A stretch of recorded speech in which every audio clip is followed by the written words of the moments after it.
Hi guys, I'd like to welcome you guys all back to my channel, and today I am here with the books that I read in December and January. I know originally I said that I was going to post it quarterly, but that's just too many books to talk about. Like, I thought about it, and when I watch booktube and I watch the ones where they're talking about like 20 something books, I get very bored and I stop paying attention. So I decided I was going to just kind of show you everything that I did just for December and January, starting with the audiobooks. Now, my friend put me on to Hoopla, which is an app that you can connect your library card to, and that gives you access to it gives you access to other things too, ebooks and all that, but the part that attracted my attention was the fact that some of the books that I wanted to read that have been on my TBR for a while, I could now get them as audiobooks. You can download up to 10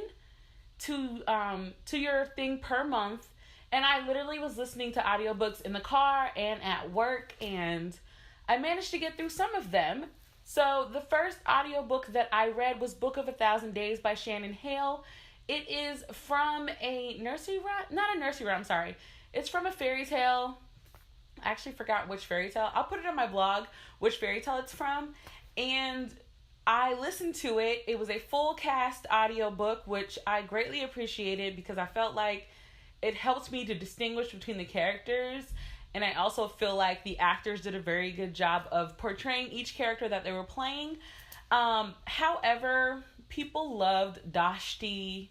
The premise of this book is that it's told in diary journal form from the diary of a servant girl named Dashti, who was what they called a mucker, which I'm not going to go into explanation for that, but essentially she's the servant of a princess who was told that she was going to marry this man who she refused to marry, and the reason was she said that she was betrothed to another man. For this, her father put her in a tower for punishment for 7 years, and Dashti ended up staying with her in the tower. So that's the way the story unfolds. And I felt like,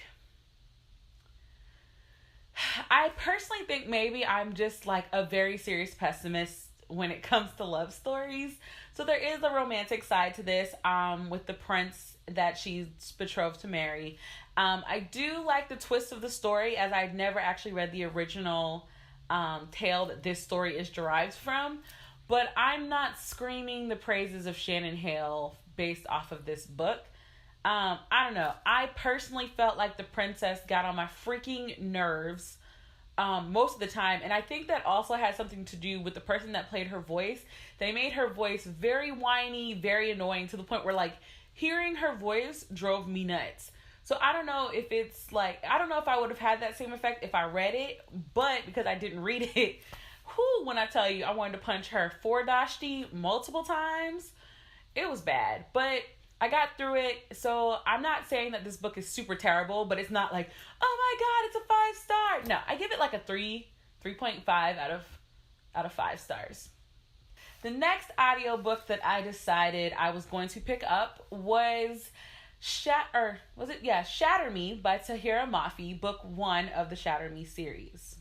Now, I will admit, this is a book that I picked up solely because so many booktubers that are YA specific, since most of booktube is YA specific, so many people talked about how this particular series was so amazing to them, and how it was one of the series of them reading that they would go back and read again. Like, I've seen people get tattoos from this series, quotes from these series, theories, all types of stuff from this particular series.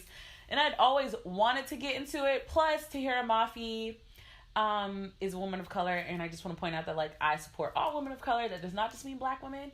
It means women in general. But I don't know. She'd been getting tons of accolades from that. And then the Furthermore and her Furthermore books, too. So I decided to give it a chance. Now, when I made sure not to look at the reviews for this first. But after I finished listening to the audiobook, I realized that all of the sounds where it sounded like somebody was scratching something out while she was talking, I didn't understand what that was until I realized that it was a big pet peeve of the people that actually read the book, because apparently in the book, when I would hear, like, she would say, like, I long for him, and it'd be like, shroop, I don't want him. And because it was an audiobook, I didn't really think about it, but apparently that the scratch offs in the books were also very, very annoying to people. So it didn't bother me. I had a problem with Juliet. And I have to give Tahira Mafi the credit of the fact that she took a girl, essentially she's a girl who has pretty much a power to, from what I translate, she almost like Rogue from X-Men. Like, when Rogue touches somebody, she drains the life out of them. Essentially, that's what Juliet does, but in the dystopian type world that Juliet lives in, she ends up being put in jail for it and, like, abandoned, and, nobody ever wanted to touch her, and the book starts off after she'd been in jail for, I think, about a year, where she hadn't even spoken a word out loud. So, taking it from that aspect and trying to understand that it's from a person who has never had normal human interactions. Like, people were afraid to speak to her, to talk to her, to touch her. And, I mean, with good reason, because they didn't want to die. But she got on my nerves for how naive she was, for a person to have so much power, but their own personal power was so stripped. That really, really annoyed me. And then I felt that trying to do this without spoilers, I felt like the love triangle thing drives me nuts in YA books, for the fact that I feel like every time the story is based off of a strong woman, she always has to have, like, her will and everything always has to be torn by two lovers. And they're not even necessarily lovers in the beginning. I'm just assuming that they've got some kind of connection to each other, because I feel like they both fight for her. So it just drove me nuts. I'm not going to get too far into what it's about, just for the fact that essentially she gets released from prison by a guy named Warner, who is a kind of a sick, twisted person. And she ends up interacting with a guy from her past, and the whole escape, everything, I rooted for it, but I felt like I needed more.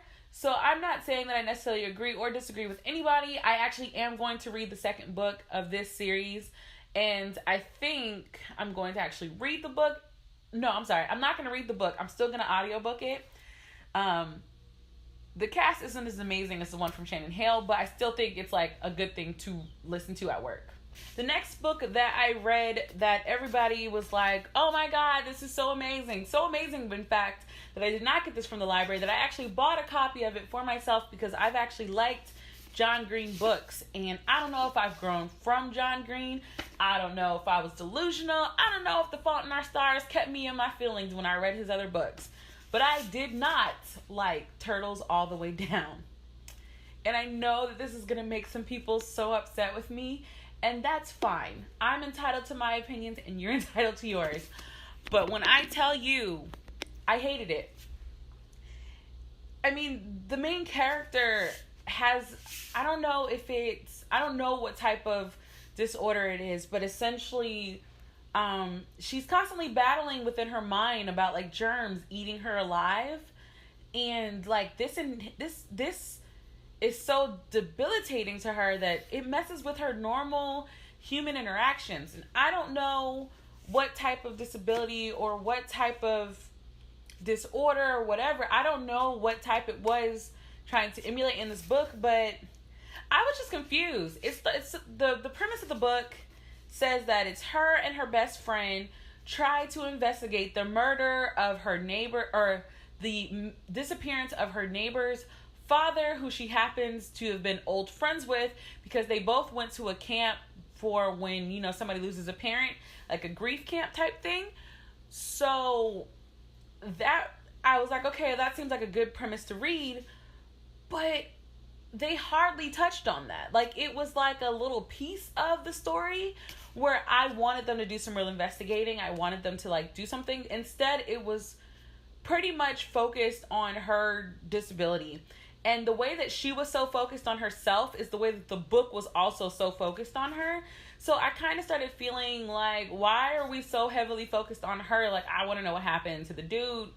I want to know if there's anything to happen at all. And I just kind of feel like the way that everything was brought together, I just was like, well, dang, how did that happen? Like, so we just gonna like, just, okay, that answers that question. Like, it was like, well, what happens to the dude and his brother? Oh, well, they're going here because of this. What happened? Like, they answered everything in the last chapter. And then even the explanation for Turtles all the way down, because you know how, like, every time in John Green books, there's a part where it describes the title. It was so crap. I was like, that doesn't even make sense. Is it supposed to make sense? Like, why am I so confused? I finished this book literally like, And on my Goodreads, I gave it a 2 out of 5. I know people are going to hate me for that, and that's fine, but like, I am probably going to donate this to my library because I will never read this again. I will never recommend this to anybody to read again because I was not a fan. Another book that I read all the way through again, just it's what I do in the beginning of the new year, is Unstuffed, Decluttering Your Home, Mind, and Soul by Ruth Soukup. I love this book. If you can see, I have tabs and things in it. Yes, I wrote in this book. I keep notes in this book just because it's a good thing to kind of remind me to go back through the year and declutter. And the part that I'm on right now is actually storage. And I've already, like, it breaks down everything, like making schedules for yourself, your family, your budget, going through your clothes, going through, like, just dumping your mind. It's a good, I don't know, I think it's one of those books that I read every year just because it kind of helps me organize everything that I want to do for the beginning of the new year. So it's another one. One of the nerd groups that I'm a part of on Facebook, we decided to go back and read Harry Potter, and so I read Harry Potter and the Philosopher's Stone.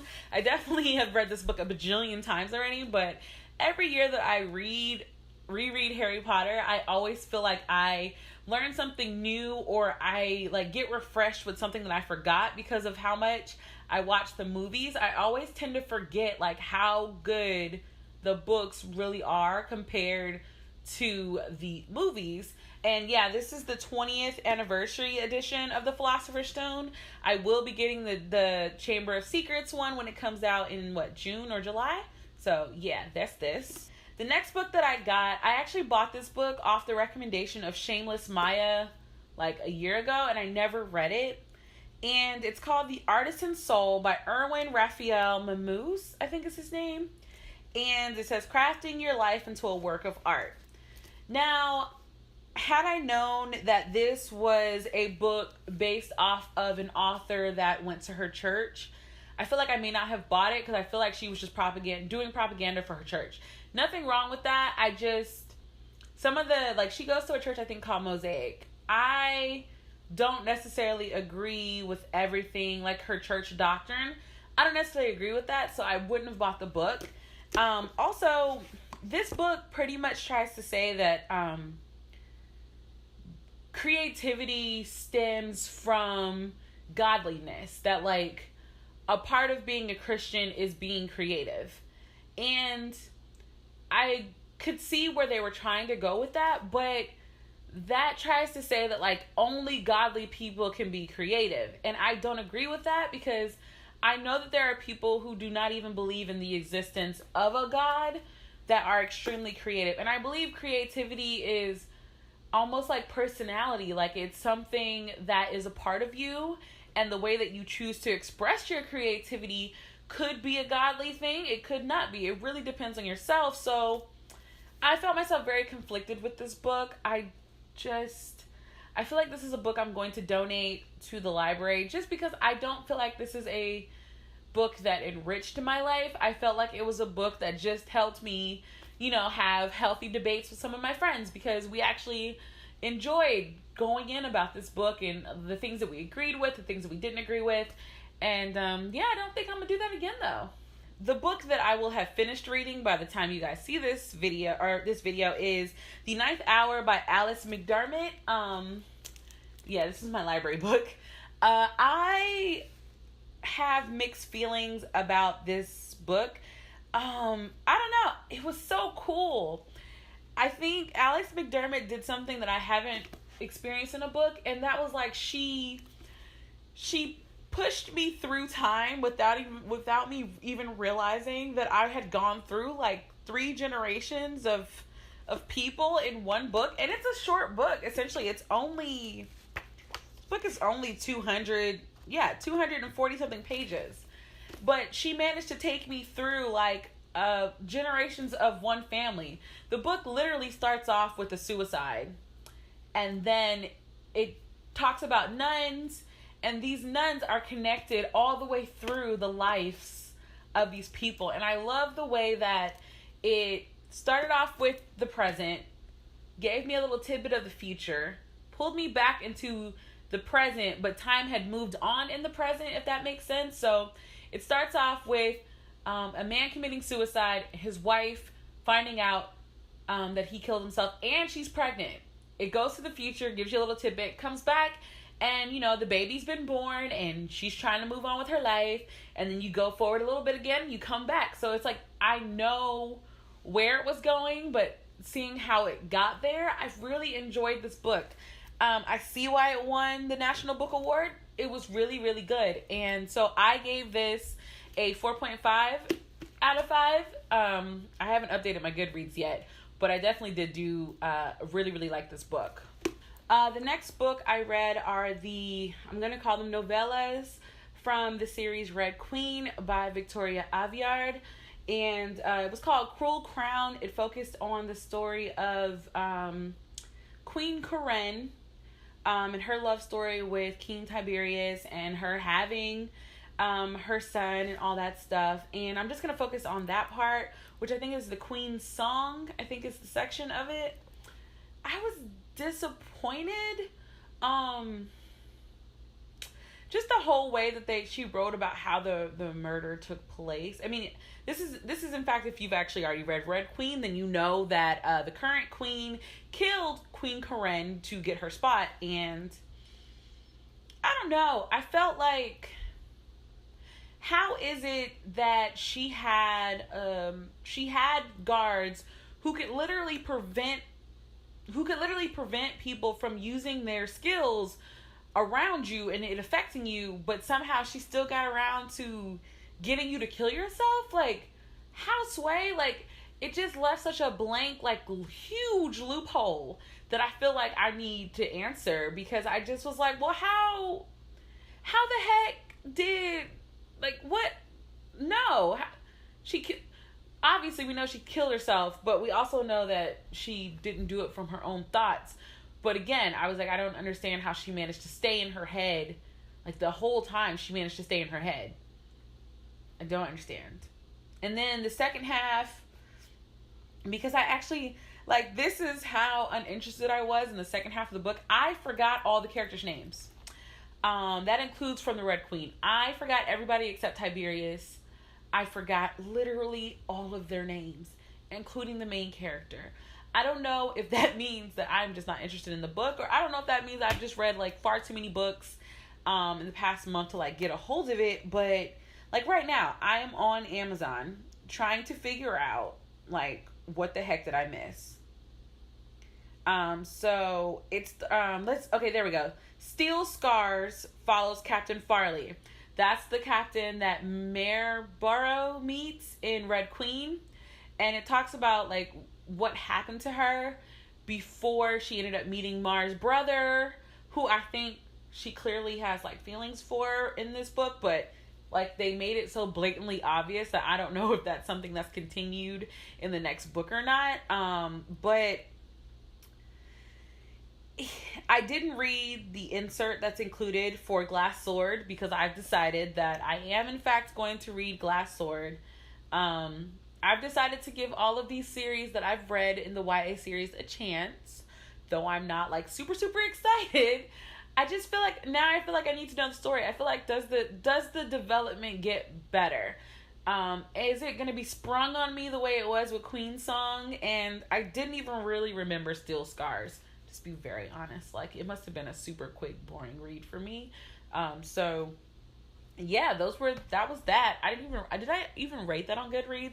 If I did, I'll let you know, but who knows. Alright, guys, so that was the books that I read in December of 2017 and January of 2018. Again, thank you guys so much for watching. It's been fantastic. I cannot believe I'm at 1,000 subscribers. If you have not checked out that video, there is a giveaway going on from that video, so go ahead and click up there. If you guys want to check out anything else, the foundation that I'm wearing, that's right there. And don't forget to subscribe. Until the next time, guys. Bye.